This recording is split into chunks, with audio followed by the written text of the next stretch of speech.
Halo teman-teman, kita tunggu sekitar 5 menit lagi ya, nunggu teman-teman yang belum join juga.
Hai, kalian cuma bersepuluh ya ini?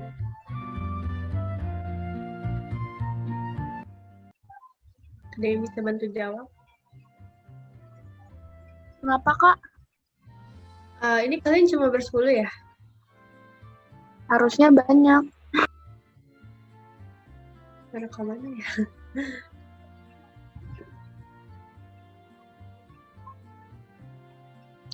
Kita mulai aja ya.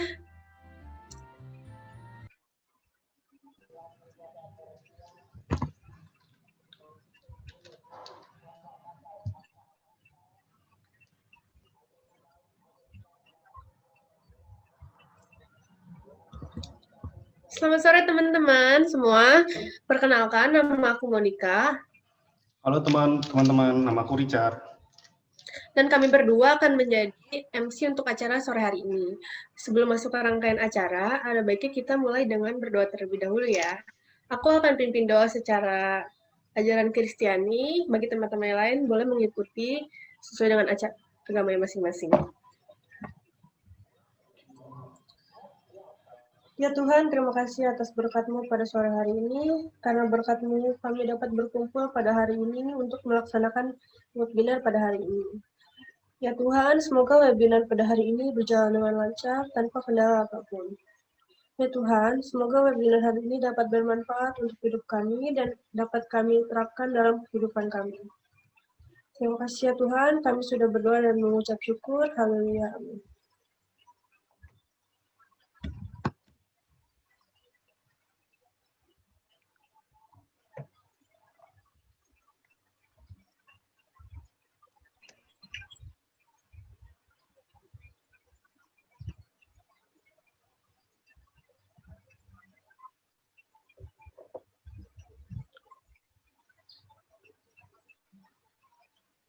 Oh, maaf sebelumnya. Oke, aku lanjut ya. Mon, dilihat-lihat dari judulnya ada hashtag drugs dispensing, kayak penyuluhan nafsa gitu. Jadi kira-kira di acara ini kita bakal ngapain ya, Mon? Nah, pertanyaan bagus tuh, Cat. Jadi, di hari ini kita mau melakukan penyuluhan nafsa. Buat teman-teman yang semua yang ada di sini dengan tema hashtag drugs distancing yang artinya menjaga jarak dengan narkoba. Menjaga jarak, udah kayak social distancing-nya ya, Mon ya? Iya, Cat. Jadi lewat acara ini kita mau ngingetin ke teman-teman semua kalau menjaga jarak dengan narkoba itu sama pentingnya seperti social distancing di masa pandemi seperti sekarang ini. Oh gitu, ya udah ya kita mulai yuk, Mon, acaranya. Mohon teman-teman Eh, partisipasinya ya. teman-teman yang belum on cam, boleh on cam dulu ya. Tunggu dulu, Cat. Ada kata sambutan dulu nih dari ketua acara hari ini. Kak Oh iya, Gabriel, waktu dan tempat kami persilakan. ya, halo Kak Gebi. Ya, terima kasih MC. Baik, selamat sore teman-teman semua. Perkenalkan, nama aku Gabriel Florencia, mahasiswa dari Universitas Pelita Harapan, dan saya menjabat sebagai ketua acara di penyuluhan nafsa sore hari ini. Nah, sebelum itu, saya ingin mengucapkan terima kasih kepada Bapak Tantono Subagio dan juga Bapak Daniel Hamonangan selaku PIC dari pihak Sekolah Wijaya Kusuma yang telah memberikan kesempatan kepada kami untuk dapat melaksanakan kegiatan service learning penyuluhan nafsa di Sekolah Wijaya Kusuma. Dan saya juga ingin berterima kasih kepada teman-teman semua yang telah hadir pada sore hari ini bersama kami di Zoom untuk mengikuti penyuluhan nafsa ini. Saya berharap agar teman-teman dan kita semua dapat mendapatkan manfaat dari acara ini sehingga dapat diterapkan dalam kehidupan sehari-hari. Semoga juga dari acara ini dapat meningkatkan kesadaran kita semua akan pentingnya pencegahan penyalahgunaan nafsa dan juga kesadaran sebagai warga negara Indonesia dalam berperan melakukan bela negara terutama di masa-masa pandemi seperti saat ini. Terima kasih. Oke, terima kasih Kak Gabriel atas kata sambutannya. Gimana teman-teman? Kata sambutan Kak Gabriel keren banget gak sih? Oke, sekarang kita nonton video dulu ya teman-teman. Video tentang animasi singkat dari Kementerian Kesehatan Indonesia terkait life skill dalam mencegah penyalahgunaan nafsa. Punya teman atau kenal seseorang yang kebetulan pengguna narkoba?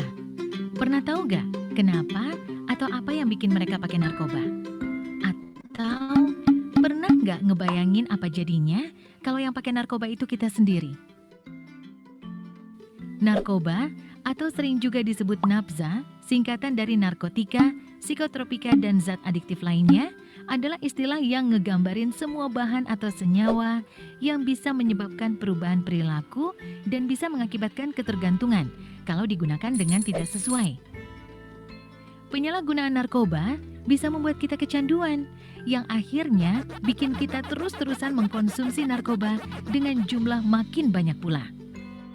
Dampak kecanduan narkoba bakal dirasakan oleh otak kita, terutama otak bagian depan yang fungsinya mengatur gerakan, ucapan, perilaku, memori, emosi, dan kepribadian kita. Kita jadi nggak bisa berpikir jernih, gampang lupa, dan sulit berkonsentrasi. Emosi kita jadi nggak stabil, jadi gampang marah-marah atau ngamuk-ngamuk. Keluarga dan teman juga bisa jadi frustasi ngadepin kita yang kayak gini. Yang bikin serem, fungsi otak kita belum tentu bisa pulih lagi, walaupun kita udah berhenti menggunakan narkoba. Nah, sekarang bayangin kalau ini terjadi di masa pandemi kayak sekarang ini. Udah kesepian, depresi, dan stres gara-gara pandemi, masih ditambah lagi depresi dan kesepian karena dijauhi teman dan keluarga. Kebayang gak sih kita ngajakin teman untuk mabar game online tapi gak ada yang mau? Bukan karena kita jago mainnya, tapi karena takut pas lagi asik main, kita tiba-tiba marah-marah gak jelas cuma gara-gara alasan sepele. Males kan? Bukan cuma itu, dampaknya ke tubuh kita juga bisa berbahaya. Beberapa hasil penelitian bilang kalau penyalahgunaan narkoba bisa berdampak pada penurunan kekebalan tubuh kita. Akibatnya, tubuh jadi lebih gampang terserang virus, seperti virus corona yang lagi rame-ramenya sekarang ini.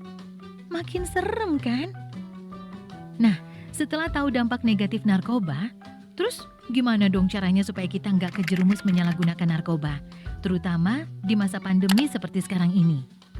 Menurut survei, Banyak teman-teman yang menggunakan narkoba gara-gara mereka merasa kesepian dan gak punya teman.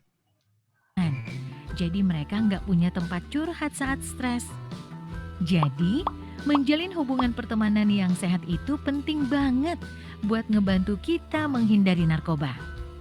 Nah, di masa pandemi kayak sekarang ini, gimana kita bisa tetap menjaga hubungan dengan teman-teman kita? Padahal ketemu aja sulit. Ya, banyak caranya. Misalkan, sekali-sekali video call sama teman-teman. Bisa sekedar nanya kabar atau ngebahas film terbaru. Atau bisa juga ngajak teman-teman untuk main game online bareng. Atau bikin sesi julid. Maksudnya diskusi bareng di grup aplikasi chat bareng teman-teman. Atau bisa juga bareng teman-teman di tempat kerja ngelakuin aktivitas bareng di luar rumah seperti goes bareng. Tentu sambil tetap ngikutin protokol kesehatan ya. Terus, kalau teman-teman kita lagi sibuk dengan pekerjaan dan belum bisa diganggu, gimana dong? Nah, jangan lupa, kita masih punya teman yang jaraknya nggak jauh dan bisa kita ajak ngobrol kapan aja, yaitu keluarga kita sendiri. Masa pandemi ini bisa jadi kesempatan bagus buat kita untuk menjalin komunikasi yang lebih hangat dengan anggota keluarga. Misalnya, dengan kakak atau adik, atau dengan orang tua kita. Selain itu, masih menurut survei, banyak juga teman-teman yang menggunakan narkoba gara-gara iseng dan nyoba-nyoba. Berarti, kita harus berusaha supaya jangan ada waktu nganggur atau bengong yang bisa bikin kita jadi iseng pengen nyobain narkoba. Tapi di masa pandemi ini kan, kita lebih banyak di rumah dan minim kegiatan.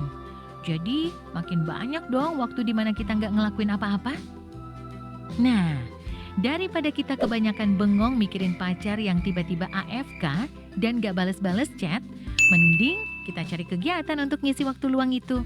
Misalnya, nekunin hobi baru seperti menyusun puzzle, main Rubik Cube, berkebun, menulis, dan banyak lagi. Atau belajar hal-hal baru di internet.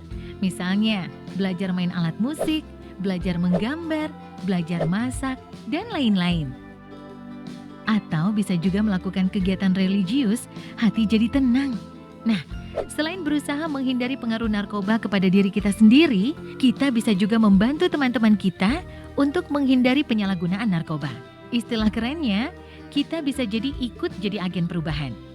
Banyak juga teman-teman yang terjebak kecanduan narkoba karena mereka menerima informasi yang salah tentang narkoba. Misalnya, ada yang mendapat info kalau narkoba bisa membantu melangsingkan badan. Atau ada juga info yang bilang kalau narkoba bisa bikin stamina kita lebih kuat. Nah, kita bisa berkontribusi dengan cara ikut nyebarin informasi dan edukasi yang benar tentang narkoba kepada teman-teman lewat akun medsos kita misalnya. Dengan begitu, kita membantu teman-teman kita untuk mengambil keputusan yang benar juga. Tapi yang paling penting, kita harus bisa nerima diri kita apa adanya. Salah satu alasan utama kenapa banyak teman-teman kita yang terjerumus menggunakan narkoba adalah karena mereka takut nggak diterima di lingkungan sosial.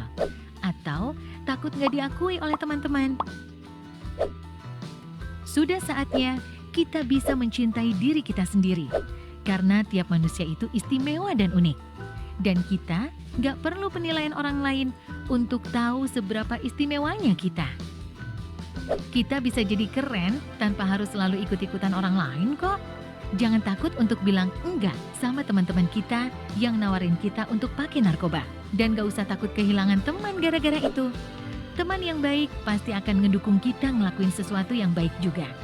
Dengan menerima diri kita sebagai individu yang istimewa dan punya kelebihan dan kekurangannya sendiri, kita jadi tahu gimana cara membuat hidup kita lebih seru dan menyenangkan tanpa harus menggunakan narkoba.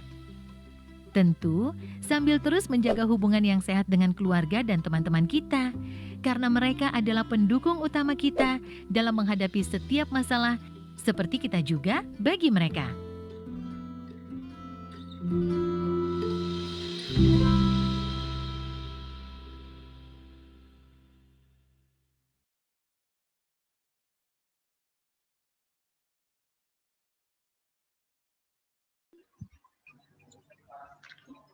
Wah, video barusan menarik banget sih teman-teman. Banyak banget hal yang dijelasin tentang nafsa. Dari arti nafsa, faktor penyebab penyalahgunaan, dan juga life skill gimana sih cara mencegah penggunaan narkoba. Apalagi di masa pandemi seperti ini. Kira-kira masih ingat nggak tuh, Chat? Apa aja tadi? Apa ya? Gimana kalau kita tanya teman-teman yang lain juga nih? Ada yang masih ingat nggak kepanjangan dari nafsa itu apa? Yang mau jawab? Saya Kak. Boleh? Boleh? Nafsa itu narkotika, psikotropika, dan zat adiktif. Mantap, betul sekali. Bener banget tuh. Jadi kepanjangan nafsa itu narkotika, psikotropika, dan zat adiktif yang dikasih tahu Feli itu bener banget. Nah, istilah lain dari nafsa itu adalah narkoba, yang berarti narkotika dan obat atau bahan yang berbahaya. Nafsa bisa didefinisikan yang lebih jelasnya itu sebagai obat atau zat yang suatu hal kalau kita masukin ke dalam tubuh kita konsumsi akan mempengaruhi tubuh kita, terutama di bagian otak atau syaraf. Dan juga kalau nafsa dikonsumsi secara terus-menerus, maka membuat kita ketergantungan atau kecanduan.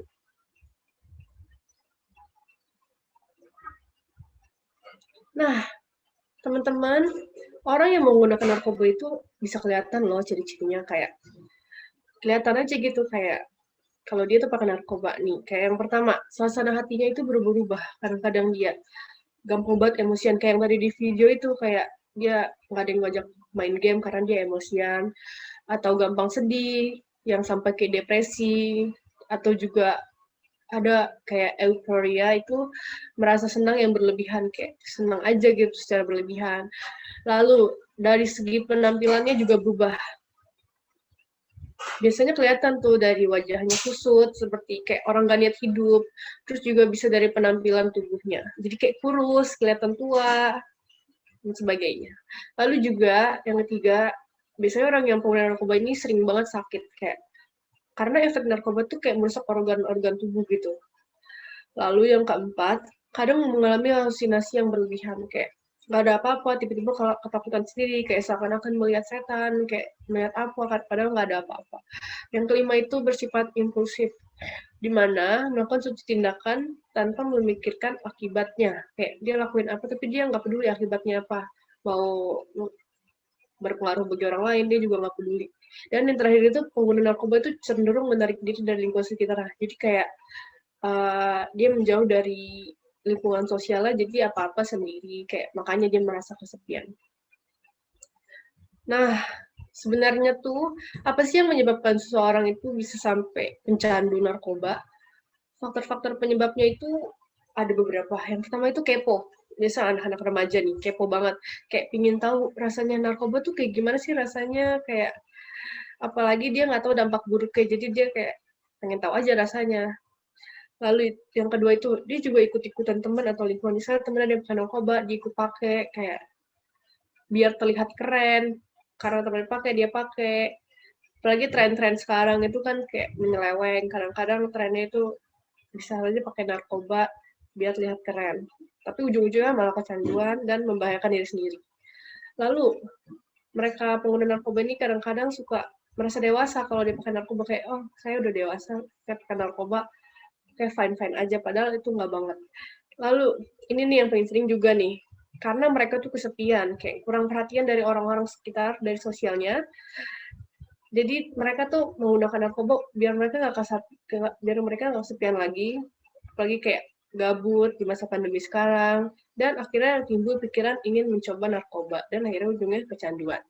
Lalu faktor yang terakhir itu kayak pelarian, mereka depresi karena masalah-masalah yang menimpa hidup mereka menggunakan narkoba, dan akhirnya mereka menjadi pecandu narkoba.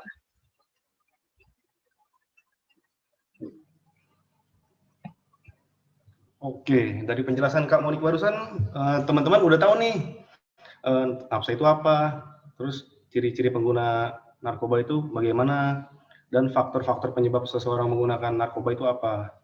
Nah, sekarang penting lainnya, teman-teman juga harus tahu nih, kayak jenis-jenis narkoba atau nafsa. Hal ini tujuannya agar teman-teman bisa tahu ya, buat masukan juga narkoba itu seperti apa. Nah, misalnya kalau teman-teman ditawarin nih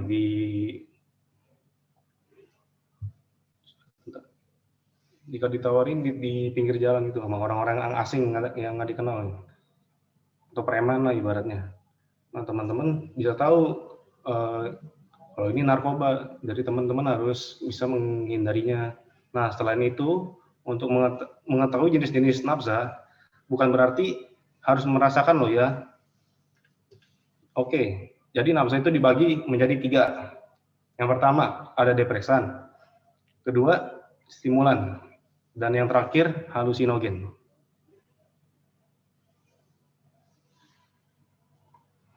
Yang pertama, narkoba jenis depresan itu kalau dikonsumsi akan menyebabkan kerja otak jadi melambat. Hal ini karena depresan bekerja menekan sistem saraf pusat dan aktivitas fungsional tubuh. Nah, jadi kalau makan atau mengkonsumsi depresan ini, penggunanya akan tenang, mudah tidur, atau bahkan seharian tidak tersadarkan diri gitu teman-teman dari lingkungannya. Nah, kalau dikonsumsi secara terus-menerus dalam jumlah yang skala besar gitu, itu lebih parah lagi dari yang tadi teman-teman. Akan lebih bisa mual, muntah, pingsan, hingga kematian. Contoh jenis nafza yang termasuk kategori ini, ada alkohol, ada heroin, ada morfin, dan ada obat penenang.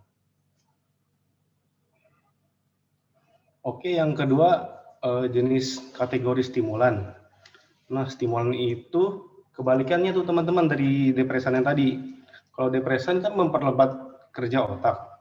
Nah, stimulan malah mempercepat kerja otak kita. Efek penggunaan dari stimulan biasanya kerjanya lebih bersemangat gitu teman-teman. Ini biasa suka kita temukan nih pegawai-pegawai kantor menggunakan ini karena tugas yang diberikan banyak. Nah, lalu efek dari stimulan ini lainnya, selain itu, penggunaan stimulan juga dapat menyebabkan peningkatan detak jantung. Jadi deg-deg gitu teman-teman. Lalu peningkatan suhu tubuh, paranoid, dan juga gampang gelisah. Nah, kalau stimulan digunakannya secara bersamaan gitu, sama depresan, maka dapat memberikan tekanan berlebihan pada jantung tentunya. Yang pasti itu berbahaya lah buat kesehatan. Nah, kita masuk contoh-contohnya ya. Yang pertama ada kokain. Itu bentuknya seperti bubuk itu teman-teman. Lalu kedua amfetamin. Bentuknya sih kalau dilihat mirip kayak vitamin gitu teman-teman, tapi teman-teman harus hati-hati melihat dari bungkusnya. Lalu yang terakhir ada ekstasi. Oke, selanjutnya. Nah, ini yang kategori terakhir teman-teman. Kategori halusinogen. Yang pertama ada LSD. Yang kedua ada magic mushroom dan ekstasi.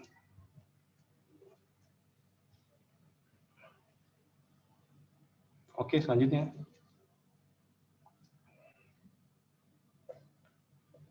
Nah, selain 3 jenis nafza tadi itu teman-teman, ada nih contoh zat adiktif lainnya yang tentu dapat membuat kecanduan. Seperti merokok atau ngelem. Ya kalau ngelem bahasa kerennya nyimeng gitu kan. Rokok itu sebenarnya juga ada kandungan narkobanya teman-teman. Karena kan bersifat adiktif, yaitu zatnya bernama nikotin. Nah, apabila masuk ke dalam tubuh dalam jangka yang panjang gitu, dapat membuat orang kecanduan. Sama hal lainnya dengan ngelem. Ngelem juga memiliki kecanduan zat yang bersifat adiktif gitu. Apabila dihirup ke dalam tubuh, menyebabkan kecanduan yang membuat efek nge-fly gitu.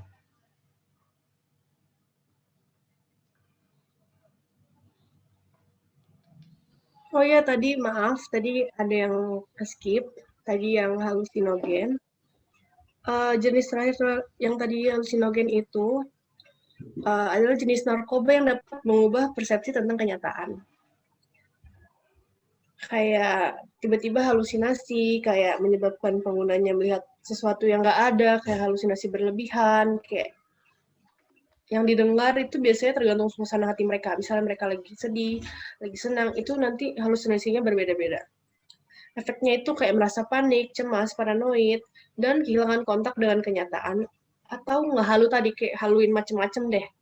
Contoh jenis nafsa yang masuk dalam kategori itu kayak yang tadi udah dijelasin sama Richard, itu LSD, terus ekstasi, lalu magic mushroom.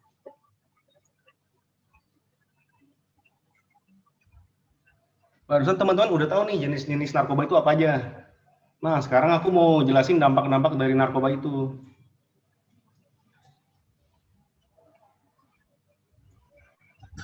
Oke, yang pertama dampak secara fisik dulu nih. Narkoba bisa merusak berbagai organ dalam tubuh kita yang nantinya menyebabkan penyakit kronis loh. Contohnya penyalahgunaan narkoba bisa menyebabkan penyakit ke otak, gigi atau mulut, jantung, ginjal, tulang sumsum, janin, kesehatan mata, tenggorokan, dan lain-lain.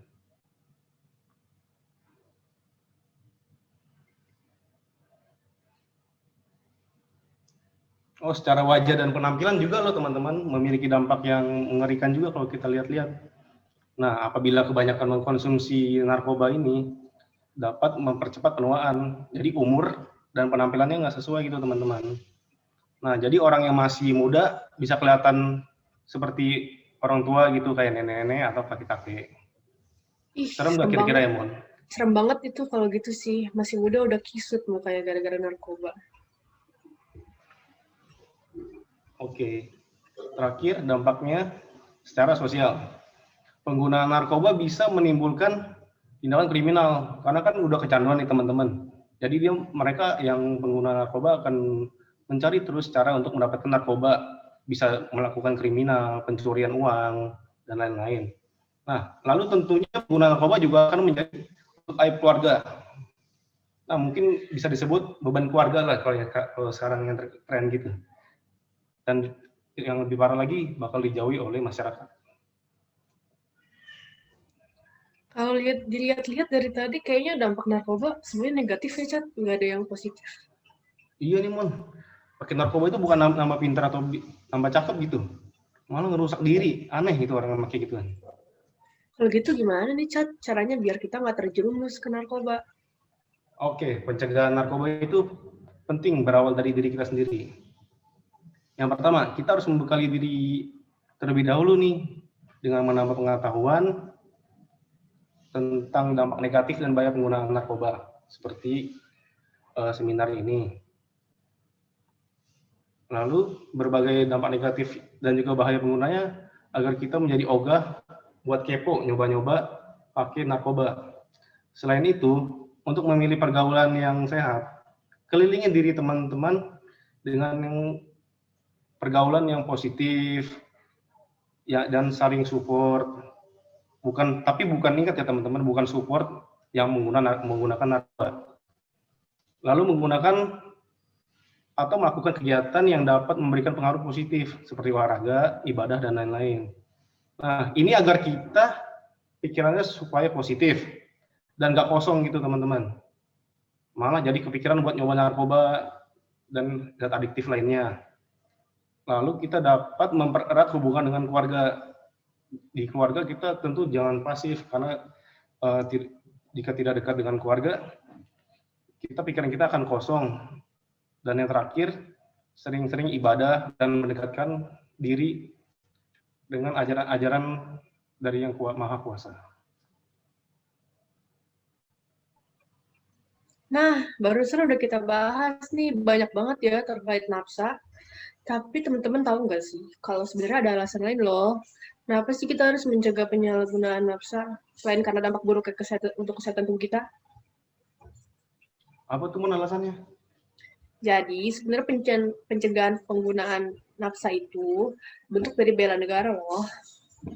Bela negara? Ada hubungannya emang ya, Mon? Apa tuh alasannya, Mon? Sabar dulu dong, Cat. Untuk lebih lanjutnya, terkait bela negara ini akan dibahas oleh Kak Brian dan Kak Vincent nih. Kami persilahkan kepada Kak Brian dan Kak Vincent ya. Halo Kak Brian, Kak Vincent. Terima kasih, MC. Ya, baik. Jadi sekarang kita akan menjelaskan apa hubungannya pencegahan penyalahgunaan nafsa dengan bela negara. Nah, teman-teman udah tahu belum nih bedanya bela negara tentang hubungannya bela negara dengan pengurangan penggunaannya narkoba ini. Dalam UUD 1945, terdapat 3 pasal yang membahas tentang bela negara. Yang pertama, pasal 27 ayat 3 yang mengatur tentang hak dan kewajiban bela negara. Yang kedua, pasal 30 ayat 1 yang mengatur hak dan kewajiban dalam pertahanan dan keamanan negara. Dan yang ketiga, pasal 30 ayat 2 yang sering disingkat dengan Sisan Kamerata atau Sistem Pertahanan dan Keamanan Rakyat Semesta. Semesta yang dimaksudkan adalah semua unsur yang ada dalam negara, seperti TNI atau Polri sebagai kekuatan utama dan rakyat sebagai pendukung.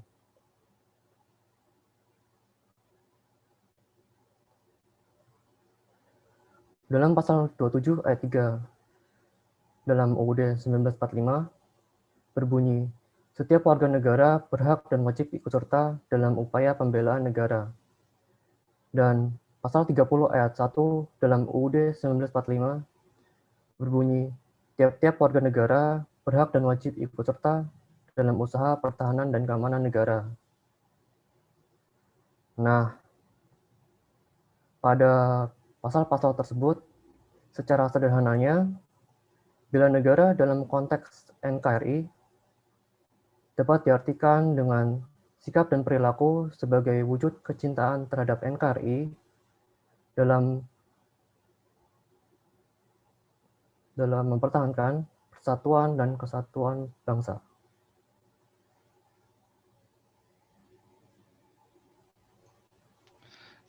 Nah, wujud dari bela negara sendiri dapat berupa fisik ataupun non-fisik. Maksudnya dari non-fisik dan fisik itu bagaimana? Kalau pembelaan negara secara fisik, berarti lebih ke arah mempertahankan persatuan dan kesatuan bangsa dengan senjata. Contohnya untuk seperti perang seperti itu. Untuk melawan serangan fisik atau agresi dari pihak yang mengancam keberadaan negara. Contohnya nyatanya seperti yang dilakukan TNI dan Polri. Sedangkan pembelaan secara non-fisik itu berarti lebih ke arah memajukan bangsa dalam negara, dalam politik, pendidikan, serta sosial dan moral. Jadi bela negara secara non-fisik itu berhubungan dengan meningkatkan nasionalisme warga negara, dan nasional sendiri adalah adanya keutuhan, rasa kecintaan, dan kesadaran dalam proses berkehidupan dalam negara dan bangsa. Jadi, kesimpulannya, pencegahan penyalahgunaan nafsa sebenarnya bentuk partisipasi kita sebagai pelajar dan generasi bangsa dalam bela negara secara non-fisik. Untuk memajukan bangsa dan negara dengan mencegah penyalahgunaan ini tentunya akan sangat berdampak pada masa depan dan kemajuan bangsa. Bayangkan saja teman-teman, kalau misalnya di Indonesia pengguna narkobanya banyak, apalagi di kalangan anak-anak seperti kita yang masih sekolah, tentunya akan kacau balau. Negara tidak akan bisa maju dan tidak akan pernah aman. Karena generasi penerus bangsa tidak dapat fokus dan menempuh pendidikan yang benar karena kecanduan dari narkotika tersebut. Wah, kalau gitu penting banget ya sebenarnya pencegahan penyalahgunaan nafsa, terutama di kalangan generasi muda kayak kita gini. Jadi dengan mencegah narkoba, kita tuh sebenarnya udah membela negara dong, dan memajukan kehidupan bangsa kita loh. Iya, keren banget sih. Dengan begitunya kita bisa jadi pembela negara. Terima kasih banyak ya Kak Vincent dan Kak Brian atas penjelasannya. Terima kasih Kak Brian dan Vincent. Nah, sekarang kita akan buka sisi Q&A atau tanya jawab buat teman-teman semua nih. Bagi yang punya pertanyaan terkait materi tentang nafsa atau hubungannya dengan bela negara atau mau tanya tentang hal lain, bisa langsung aja pakai fitur raise hand di Zoom ya.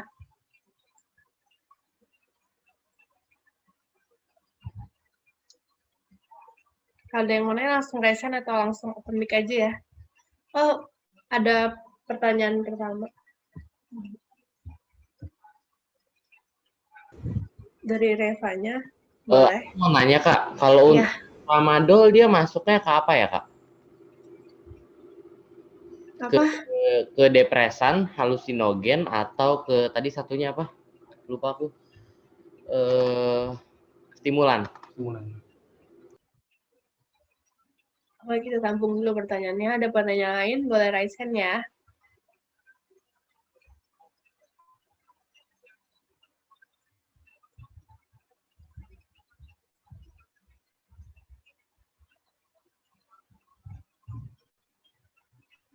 Selagi tadi nanya siapa? Tadi yang nanya siapa ya? Aku. Oh, Apanya? nanyanya tentang tramadol ya? Iya. Jadi tramadol itu masuknya sebenarnya bukan ke depresi segala macam, dia itu opioid sebenarnya. Opioid itu apa ya? Pereda rasa nyeri, kayak paracetamol atau ada ibuprofen, itu masuknya ke opioid. Jadi kalau kita ngerasa kayak kita lagi habis sakit gigi tuh, cara penatangnya pakai obat rasa nyeri kan. Jadi kita biasa pakai tramadol. Tapi kalau terlalu banyak tramadol yang kita pakai biasanya, itu bakal jadi juga jadi kayak kita pakai lem gitu. Jadi ada zat adiktif kalau tidak sesuai dosis. Tapi kalau untuk masuk kemana dia masuknya ke opioid. Oke, Kak. Makasih.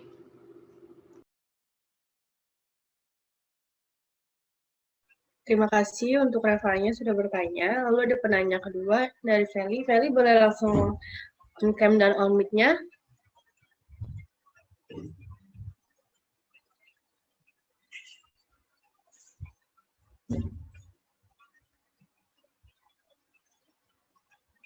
Halo Feli.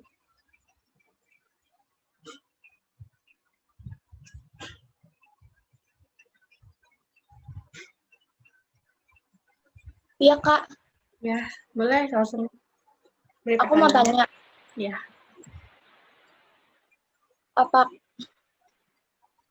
apakah obat jenis alprazolam itu termasuk narkoba? alprazolam ya.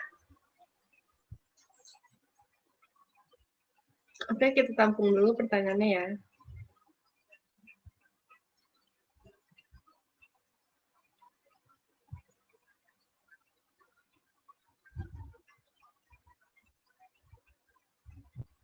Alprazolam itu buat kalau nggak salah buat ini ya gangguan buat rasa panik ya.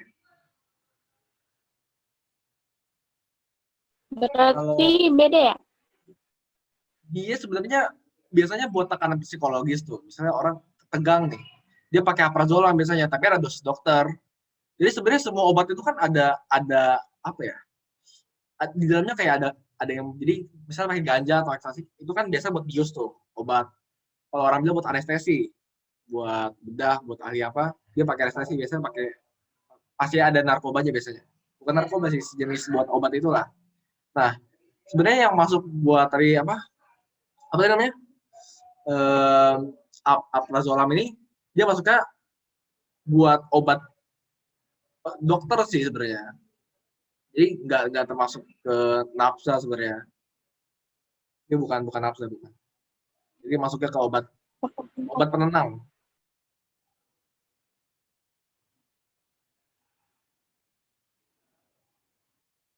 Gitu ya, soalnya nggak terlalu ya penenang. Gimana?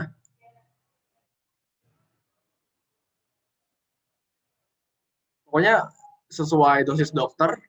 Pokoknya sesuai deh. Kalau nggak sesuai bisa merusak tubuh juga jadinya. Thank you. Oke, Kak. Terima kasih. You. Terima kasih Felix sudah memberi pertanyaan. Lalu ada pertanyaan lagi yang ketiga dari Alicia Zaiska. Boleh langsung on mic-nya. Saya mau nanya, bagaimana cara menghindari untuk merokok, apalagi untuk orang yang sudah ketergantungan? Oke.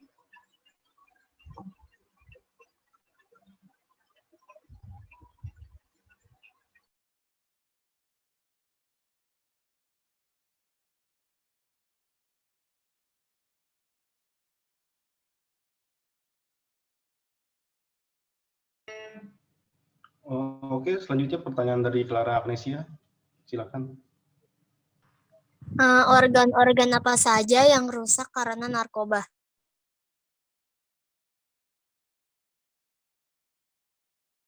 Oke, terima kasih. Kita tampung dulu ya pertanyaannya.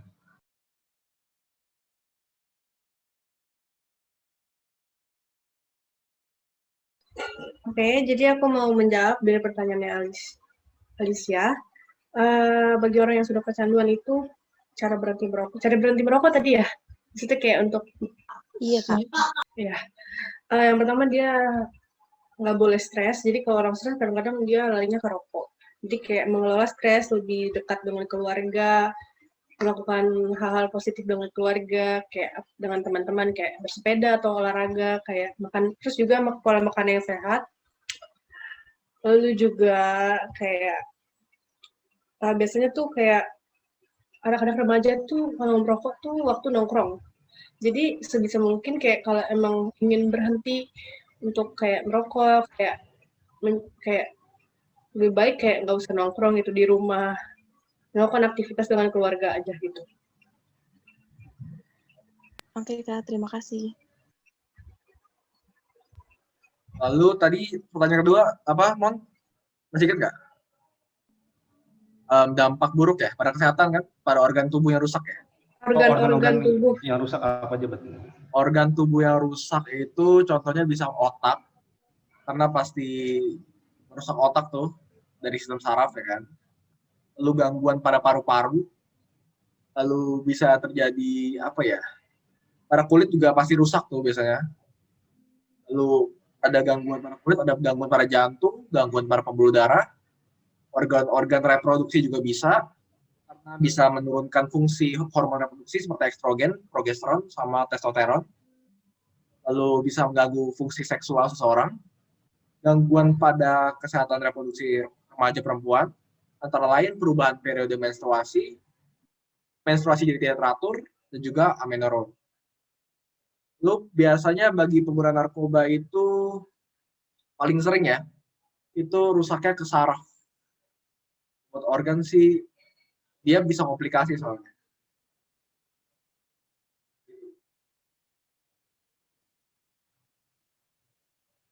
Thank you.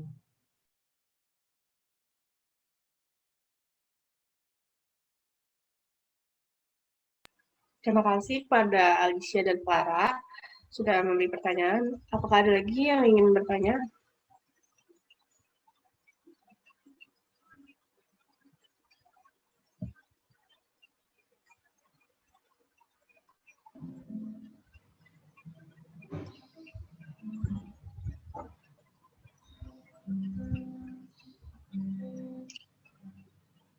Alicia, masih Raisen, apakah ada lagi yang ingin ditanyakan? Udah, Kak, segitu aja. Oh iya. Oke, terima kasih semuanya bagi yang sudah bertanya ataupun yang belum bertanya. Lalu kita bakal masuk ke sesi kuis sesi yang paling ditunggu-tunggu nih. Kayaknya Chat. Iya nih Mon, kita akan masuk ke sesi game yang dipandu oleh Kak Albert. Halo, di sini ada yang udah pernah pakai Kahoot belum? Ada yang ngerti Kahoot nggak? Ngerti, Kak. Ngerti Kahoot semua kan? Jadi kita bakal cari 3 pemenang paling atas seperti biasa. Lalu bakal dikirimin hadiah ke rumahnya. Jadi saya share screen dulu.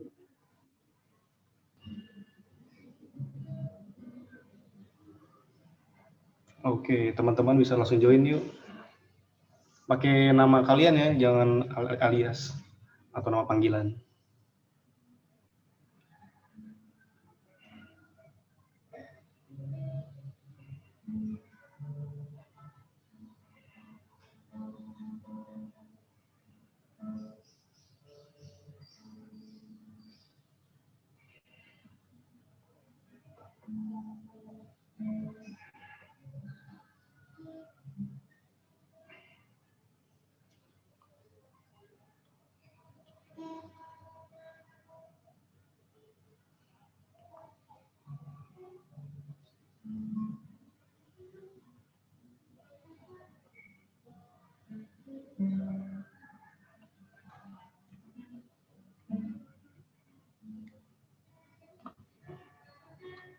Oke, 1 orang lagi.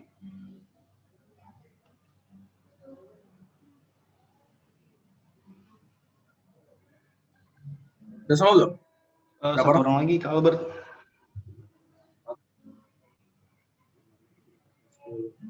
Lagi ya? Terus udah bilangin chat ya. Oh iya. Kita tunggu 1 menit dulu ya.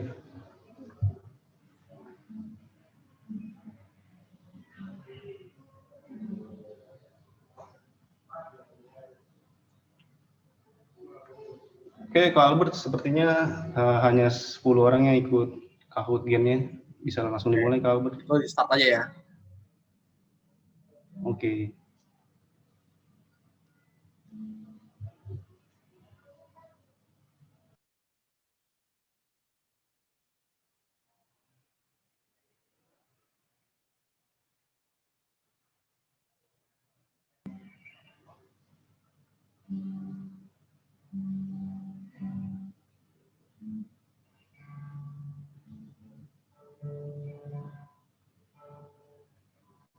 Oke, ada yang salah. Oke, mantap. Oke.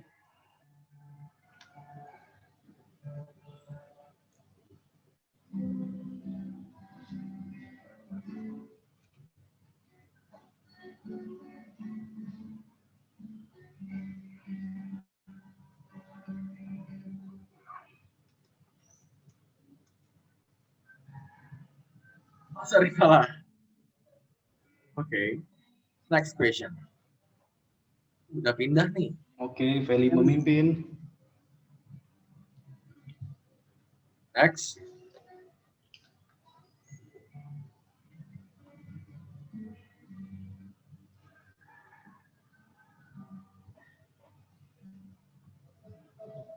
Ayo guys, cepat-cepatan ini guys. Oke, semakin sengit. Jadi kalau ada yang nge-lag atau bilang ya, biar bisa di stop bentar.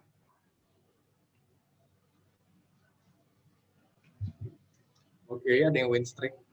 Mantap, Revanya comeback.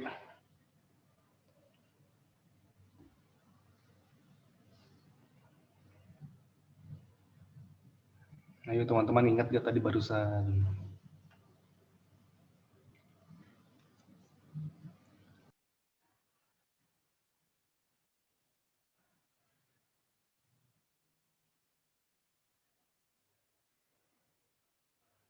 Ada 2 yang benar.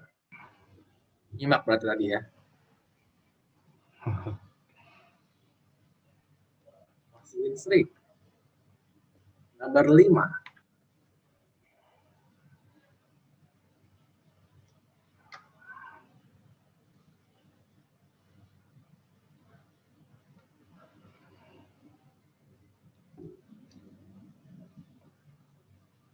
Yuk, 2 lagi.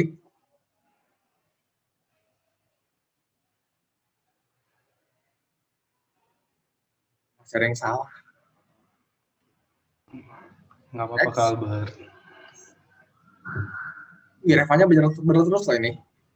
Revanya udah siap dari tadi, Kak Albert. Soalnya. Jadi duta narkoba kayaknya.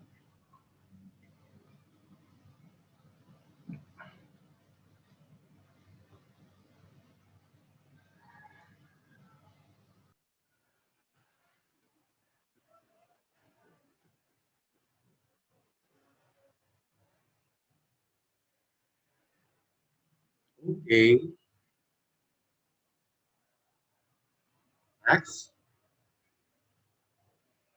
Masih bertahan. Ini kalian tinggal true or false ya.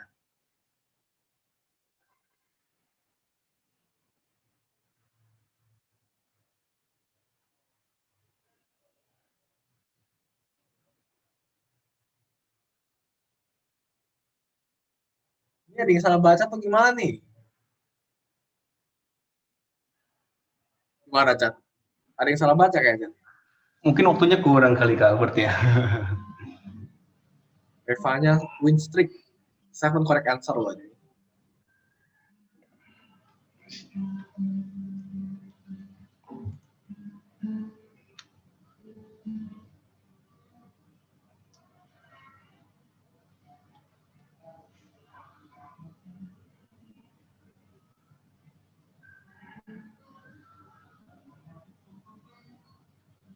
Dua orang nggak jawab.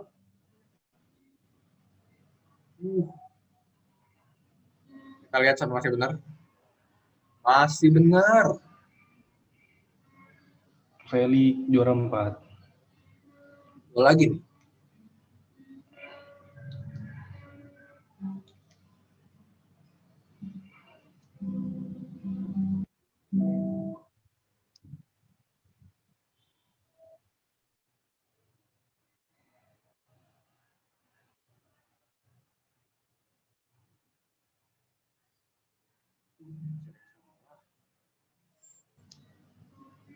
Wait, ada perpindahan terjadi.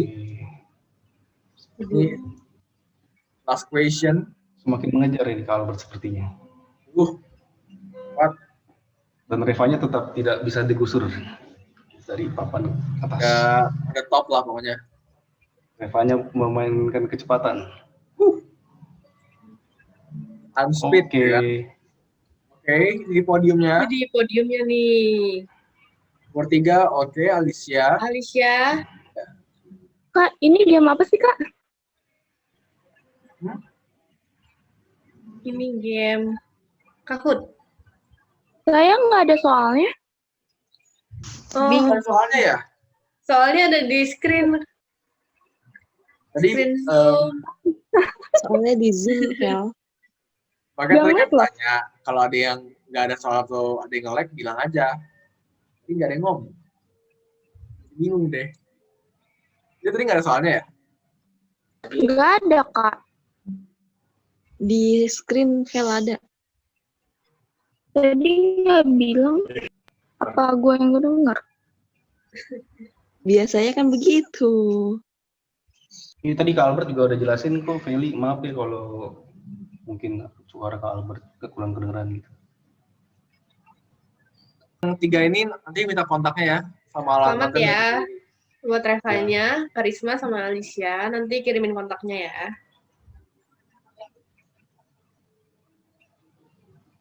Oke, thank you. Oke, terima kasih Kak Albert. Terima kasih, Kak Albert. Chat, seperti kita udah mau di penghujung acara nih. Udah secepat ini, Mon. Iya. Tapi sebelum itu kita akhiri dengan foto dulu kali, Mon, ya, buat kenang-kenangan gitu. Kalau gitu kita serahin ke Kak Vicky. Vicky ya, selaku panitia dokumentasi untuk ngambil fotonya. Ayo guys, yang belum on cam. Yang belum on cam, boleh on cam dulu ya. Dulu ya guys. Fotonya suka foto-foto nih. Oke, Kak Vicky. Oke, bebas kayaknya ya.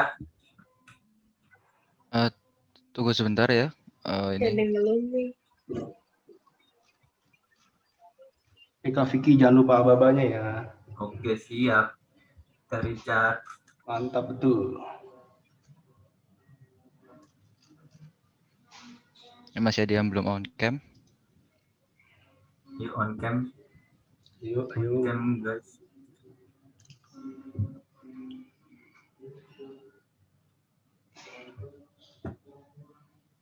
Udah semua ya. Bebas kayaknya. 1, 2, 3. Ya sudah. Lagi? Lagi dong Kak Vicky. Oke. 1, 2, 3. Udah, oke.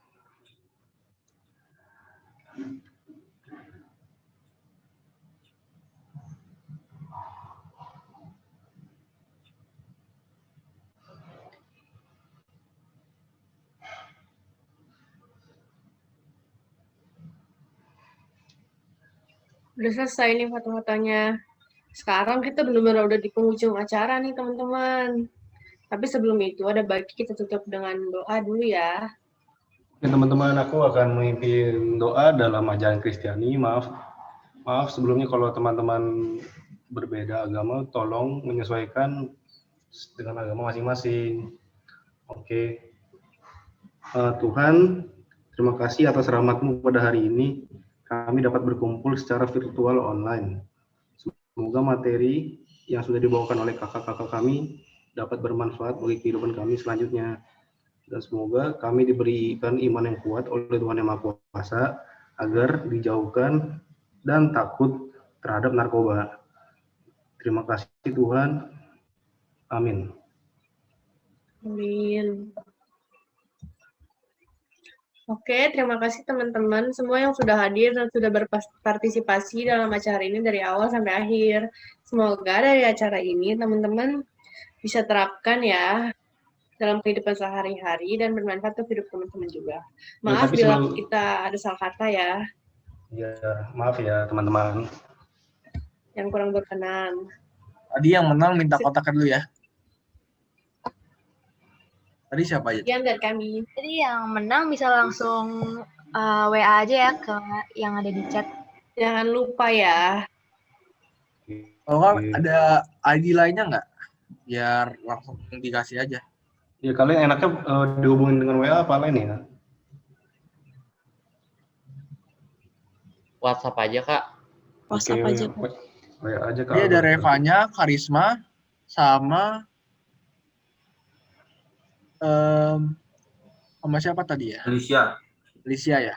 Ya. Alicianya kemana nih? Masih ada kan? Ada, Kak.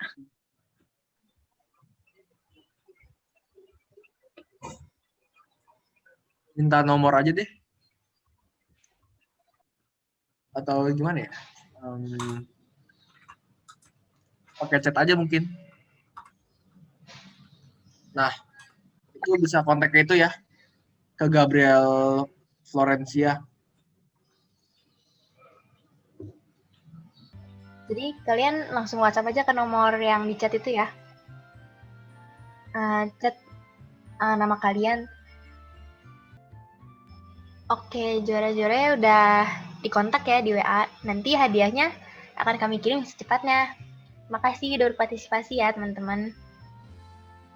Iya, Kak, sama-sama. Ya, Kak, terima kasih. Terima See you kasih next ya. time guys. Terima kasih. Thank you.